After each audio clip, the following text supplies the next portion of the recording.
As a CRT network coordinator, I quite often am the first contact for new CRTs in my area before they step into the classroom.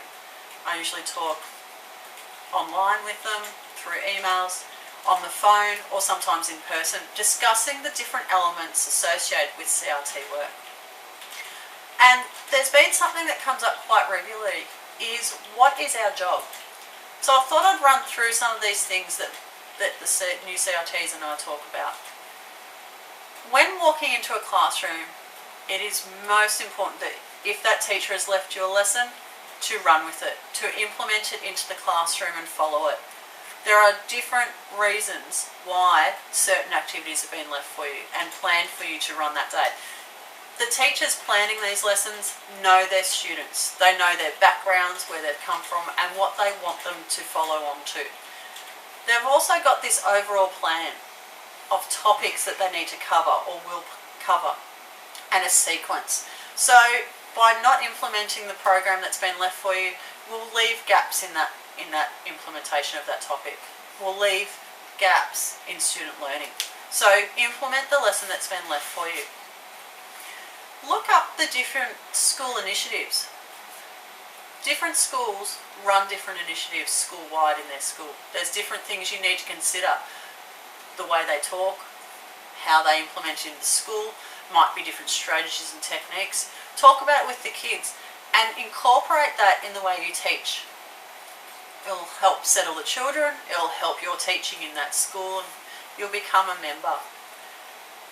Look at different behaviour management strategies. A settled classroom runs a lot better and smoother for you and for the children on that day.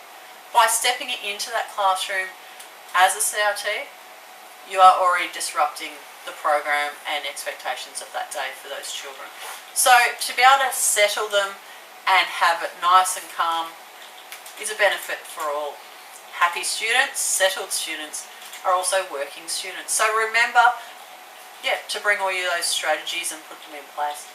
It's not just that, the teacher that you've replaced can come back the next day and continue as if they haven't been out of the classroom. If the students are settled, they can continue what their job is, to continue teaching along the lines that they want to teach. So it benefits everyone in the school, students, teachers and yourself.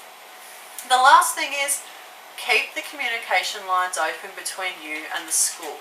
Whether that's between you and the teacher next door, other staff members, the people in the office, the cleaner, and even the people in hierarchy like principals and leadership. The more information that's exchanged between you and these people, the more information that you can gather about the school, how things work, the more they understand about you, what's happening, to be able to put things in place, techniques and strategies for that day, maybe the next time a CRT walks into that classroom, or even the next time you walk into the school. You're better informed, everyone is better informed in that case. So keep the communication lines open. And feedback on different things. It doesn't always have to be negative, you don't have to feedback on everything that went wrong. Talk about the achievements of the different children, what they achieved while you're in that day. It might be something little or something big, it might be a group effort, it might just be individual. So make sure it's lots of different things that you're informing them on. There are a couple of things that new CRTs and I talk about when we're in contact.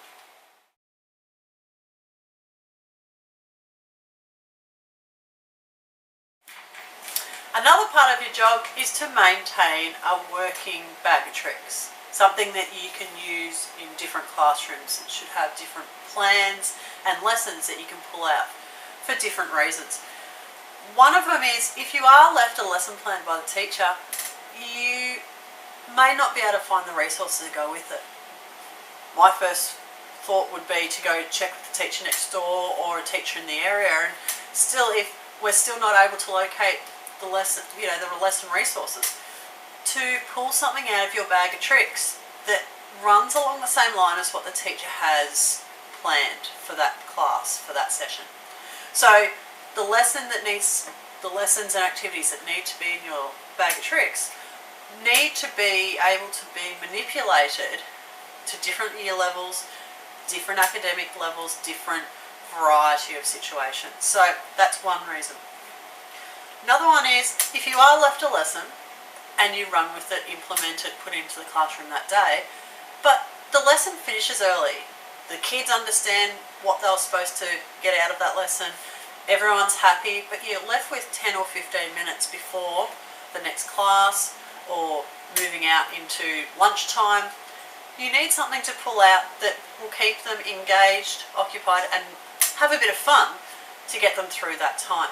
So another thing that needs to be maintained into your bag of tricks.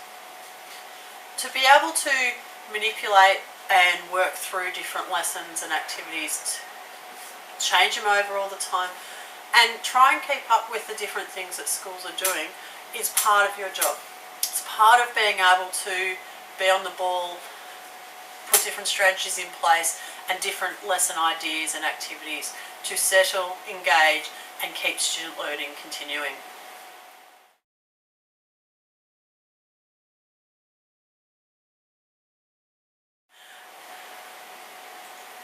When you're not left with a lesson plan for some reason, and usually schools have a policy that lesson plans should be left for their casual left teachers, but you are an emergency teacher and emergencies do happen, and you will walk in and find that at some stage in your CRT teaching you'll be left without a lesson plan. So this is the other side of your bag of tricks. It's not just a bag of activities that you can pull out and run with. It also needs to be lesson plans.